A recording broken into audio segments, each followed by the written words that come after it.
నమస్తే. ఇన్నాళ్ళు నన్ను సపోర్ట్ చేస్తూ, ఎంకరేజ్ చేస్తూ మీ ప్రేమని నాకు అందిస్తున్న ప్రతి ఒక్కరికి కృతజ్ఞతలు. అలాగే ఈ వీడియో కూడా ఖచ్చితంగా మీకు ఉపయోగపడుతుంది. లైక్, షేర్ అండ్ సబ్స్క్రైబ్ చేసి మీ సపోర్ట్‌ని నాకు అందించండి. అలాగే ఈ వీడియో పట్ల మీకున్న అభిప్రాయాన్ని కామెంట్ సెక్షన్‌లో కామెంట్ చేసి తెలియజేయండి. ఇప్పుడు వీడియోని చూద్దాం. అందరికీ నమస్కారం. Welcome to our channel. నేను పద్మిని. ముందుగా ప్రేక్షకులకి శ్రీ క్రోధి నామ సంవత్సర ఉగాది శుభాకాంక్షలు. ఉగాది అంటే ఖచ్చితంగా ఉగాది నుంచి మళ్ళీ వచ్చే ఉగాది వరకు మన రాశి ఎలా ఉంది, అది ఇచ్చేటటువంటి ఫలితాలు ఎలా ఉన్నాయనేది ఖచ్చితంగా చూసుకుంటాము. పంచాంగ శ్రవణం ఖచ్చితంగా ఉగాది నాడు చేస్తాము. అయితే ఈ సంవత్సరం కాలం పాటు కూడా ఈ క్రోధి నామ సంవత్సరం ద్వాదశ రాశులకి ఎలాంటి ఫలితాలను ఇవ్వబోతోందో మనకు తెలియచేయడానికి మనతో పాటు సిద్ధంగా ఉన్నారు వేదిక ఆస్ట్రాలజర్ అవినాష్ దాస్ గారు. మాట్లాడదాం. అవినాష్ గారు నమస్తే అండి. నమస్తే అండి. ఓం నమ శివాయ, ఓం నమో వెంకటేశాయ. ముందుగా మీకు ఉగాది శుభాకాంక్షలు. థ్యాంక్ యూ అండి, thank you so much.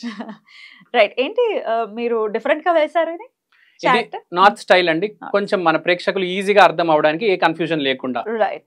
North లో ఇలా వేస్తారు, మీరు ఈ స్టైల్లోనే చూస్తారా? అవునండి, ఈ స్టైల్లో చూస్తాను, సౌత్ లో చూస్తాను, నాకు అన్ని అర్థమవుతాయండి.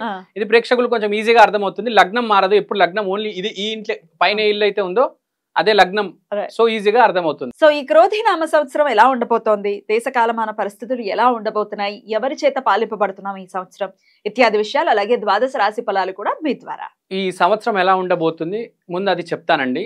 ఈ సంవత్సరం రాజు అధిపతి కుజుడు చేత పాలించబడతాడు. కాబట్టి కుజుడు చేత రీఫార్మ్స్ ఉంటాయి. అది కాకుండా మన భారతదేశానికి ఈసారి ఏప్రిల్ 25న కుజ దశ మొదలవుతుంది. కాబట్టి కుజ దశ ఇంప్లికేషన్స్ ఉంటాయి. కుజ దశ ఇంప్లికేషన్స్ ఏంటంటే, ఫస్ట్ రియల్ ఎస్టేట్లో రెగ్యులేషన్ జరుగుతుంది. ఇప్పుడు దాకా మనం చూసాము, అడ్వాన్స్ ఇస్తాము, తర్వాత మన చేతికి ఫ్లాట్ రాదు. అవన్నీ ఇప్పటి నుంచి ఉండవు.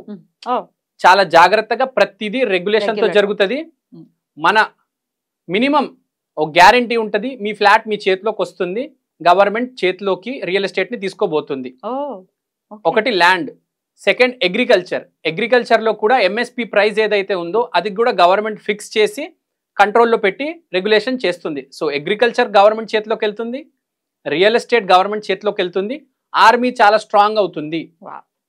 ఆర్మీ అనేది కుజుడితో కంట్రోల్ అవుతుంది కాబట్టి ఆర్మీ కూడా చాలా స్ట్రాంగ్ రూలర్షిప్ ఉంటుంది ఈ సంవత్సరం. అది కాకుండా ఈసారి భారతదేశం హిందూ రాష్ట్రం అయి తీరుతుంది. ఇది కంపల్సరీ, దీన్ని ఎవరు ఆపలేరు. భారతదేశం హిందూ రాష్ట్రం అవ్వటం ఏమిటి?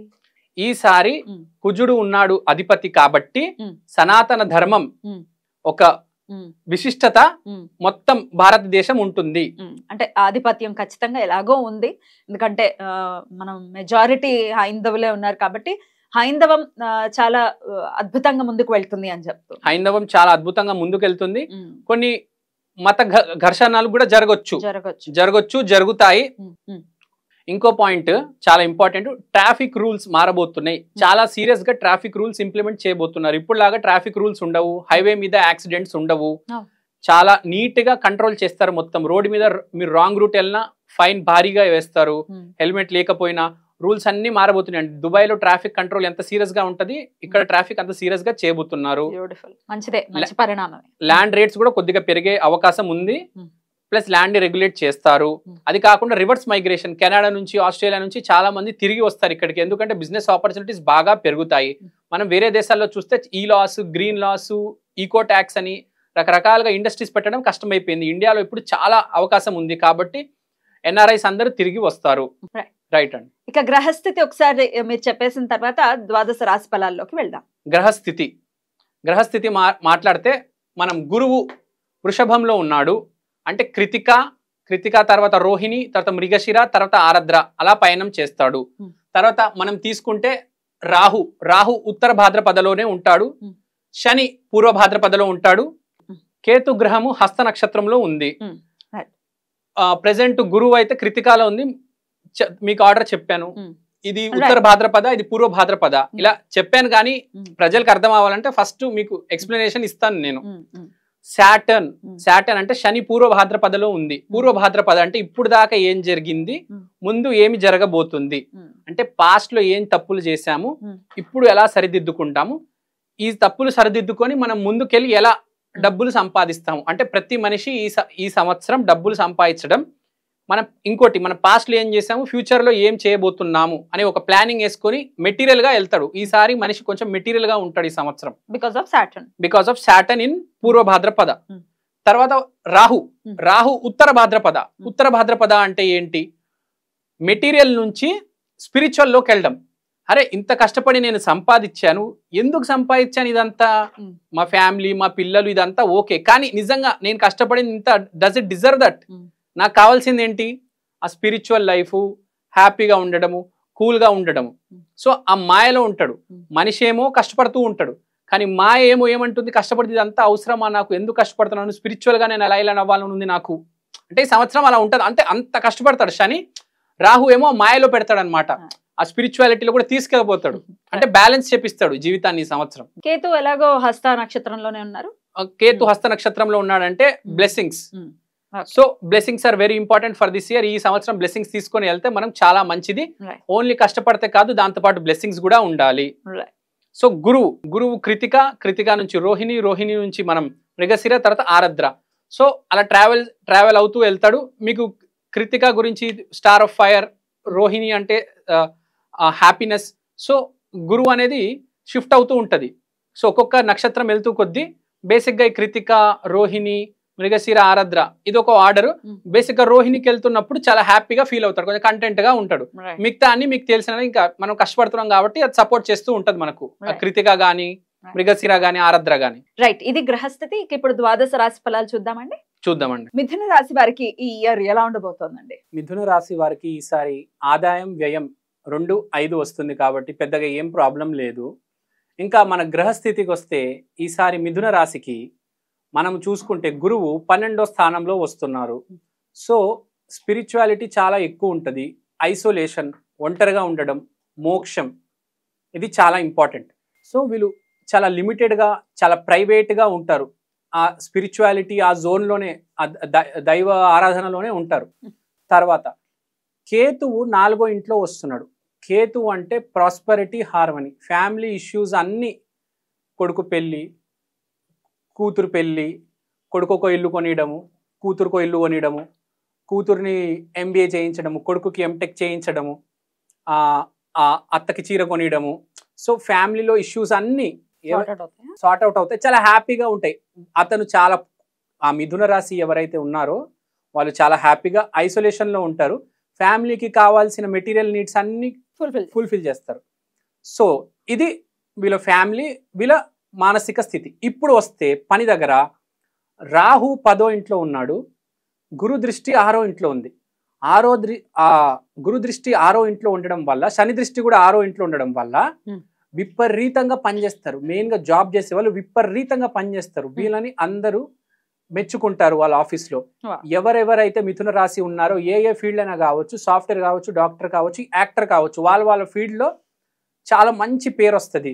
దే విల్ బికమ్ అన్బీటబుల్, వాళ్ళలాగా ఎవరు చేయలేరు. ఇప్పుడు ఒక యాక్టర్ ఉన్నాడు, షార్ట్ చేస్తే అతనిలాగా ఎవరు చేయలేరు, ద బెస్ట్ షార్ట్ ఇస్తారు, లైక్ ప్రకాష్ రాజ్ గారు. ఇప్పుడు ఒక సాఫ్ట్వేర్ ఇంజనీర్ ఉన్నారు, అతనిలాగా ఎవరు కోడింగ్ చేయలేరు. ఇప్పుడు డాక్టర్ ఉన్నారు, సర్జరీ చేస్తే అంత బాగా ఎవరు చేయలేరు, అంత మంచి పేరు వస్తుంది అనమాట డాక్టర్కి. Rahu is unbeatable in 10th house. ఇప్పుడు ఒక కెరియర్లో ఒక 10 మంది తీసుకున్నాము, 10 మందిలో టాపర్ ఎవరు అవుతారంటే, ఎవరికైతే రాహు 10వ ఇంట్లో ఉంటుందో he will become the topper in his field. అతను ఏ ఫీల్డ్ అయినా కావచ్చు. అంటే సింపుల్గా నేను చెప్పేది ఏంటంటే, ఈసారి మిథున రాశి వాళ్ళు పర్ఫార్మర్ ఆఫ్ ద ఇయర్ అవ్వబోతున్నారు. Performer of the year awards, best actor, best engineer, best doctor ఈసారి మిథున రాశి వాళ్ళకి రాబోతుంది. విపరీతంగా కష్టపడతారు, అవకాశాల మీద అవకాశాలు వస్తాయి, కష్టపడే అవకాశాలు. వీళ్ళు దాన్ని యూజ్ చేసుకోవాలి, సద్వినియోగపరచుకోవాలి, చేసుకుంటారు కూడా, బాగా పడతారు కూడా. డైలీ లైఫ్ కూడా బాగా మెయింటైన్ చేస్తారు, రొటీన్ చాలా బాగా మెయింటైన్ చేస్తారు, ప్రతిదీ ఆర్డరు, ప్రతిదీ ప్లానింగ్తో ఉంటారు. ఇంకా కెరియర్ విషయంలోకి వస్తే నాట్ ఓన్లీ కష్టపడడం, రాహు 10వ ఇంట్లో ఉన్నాడు కాబట్టి ఎన్ని పాలిటిక్స్ అయినా చేస్తారు, పర్ఫార్మర్ ఆఫ్ ద ఇయర్ అయి తీరుతారు. సో వీళ్ళ పర్సనల్ లైఫ్లో అయితే అన్బీటబుల్ అండి. ఫ్యామిలీ లైఫ్ని కూడా మెటీరియల్గా చాలా బాగా చూసుకుంటారు, కానీ మైండ్లో వీళ్ళు చాలా స్పిరిచువల్గా ఉంటారు. ఇప్పుడు ఇంత ప్రాస్పర్ అవ్వడానికి రీజన్ ఏంటంటే, వీళ్ళు అంత స్పిరిచువల్గా ఉన్నారు కాబట్టి ఇక్కడ అంత బాగా పర్ఫామ్ చేయగలుగుతున్నారు, బ్యాలెన్స్ చేస్తున్నారు అనమాట. ఇది ఎక్కువ అది తక్కువ అని కాకుండా పర్ఫెక్ట్గా బ్యాలెన్స్ చేస్తారు. నెక్స్ట్ శని 9వ ఇంట్లో ఉన్నాడు.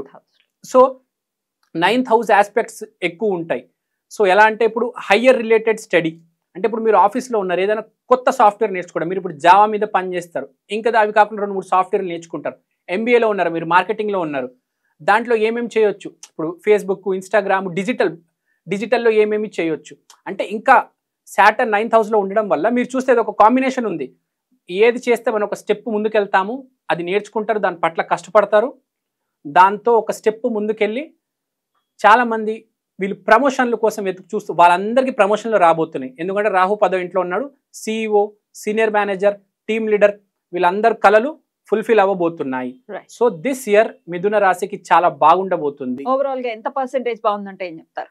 నేను వీళ్ళకి 90% బాగుందని చెప్తాను. ఈసారి చాలా బాగా పర్ఫామ్ చేస్తారు. ఈ సంవత్సరం వీళ్ళు మొత్తం ఆధారపడేది కష్టం, ఆ జాబ్, వీళ్ళు ఏ పని అయితే చేస్తారో మనసుతో ఆ జాబ్ అనేది ధ్యానం లాగా చేస్తారు. ఏ పని అయితే చేస్తారో దాంట్లో విలీనం అయిపోతారు. ఇప్పుడు మనకు యోగా చేసేటప్పుడు మెడిటేషన్ ఎందుకు అంటారంటే మన గాలి మీద ధ్యానం, శ్వాస మీద ధ్యానం.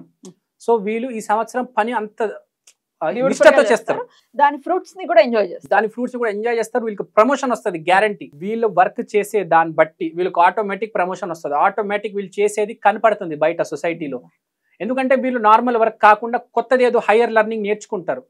బీటెక్ వాళ్ళు MBA చేస్తారు, ఇది MS చేస్తారు, కొంతమంది సాఫ్ట్వేర్ వాళ్ళు MS చేస్తారు, డాక్టర్స్ వాళ్ళు MD చేస్తారు.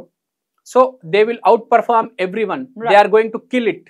అయినప్పటికీ ఏ దైవారాధనని విశేషంగా చేసుకోవాలి? వీళ్ళు మిథున రాశి కాబట్టి విఘ్నేశ్వరుడి ఆరాధన చేసుకుంటే చాలా చాలా మంచిది. అద్భుతంగా తెలియజేశారు. Thank you so very much. Definite గా 90% ఇయర్ మంచి రిజల్ట్స్ నే ఇస్తోంది కాబట్టి చాలా హ్యాపీగానే ఫీల్ అవుతారు ఈ ప్రెడిక్షన్స్ విన్న తర్వాత మిథున రాశి వాళ్ళు.